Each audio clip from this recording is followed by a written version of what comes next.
Iba't ibang kulay, disenyo at laki.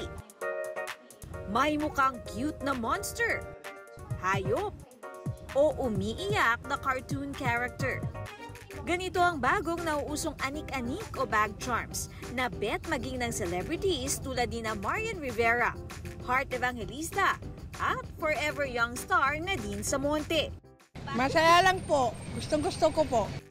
Pangkuan lang ba sa bag ba? Yun parang maganda tingnan ba? Para may style. Feeling young.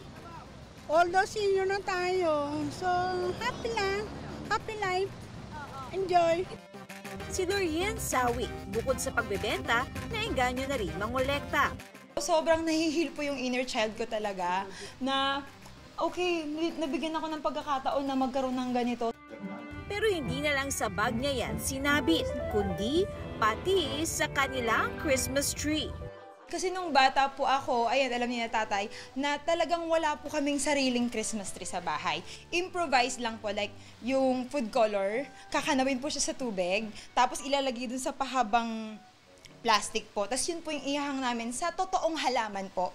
Kaya ngayon po na we were able to put this kind of Christmas tree talaga, sobrang nabibless po talaga kami. Pero paalala niya sa mga gustong magsimula ng koleksyon. Dapat po, yun nga, gusto niya talaga yung item, not because trending siya or hype na hype siya ngayong mga panahon na ito, but because you really love the product.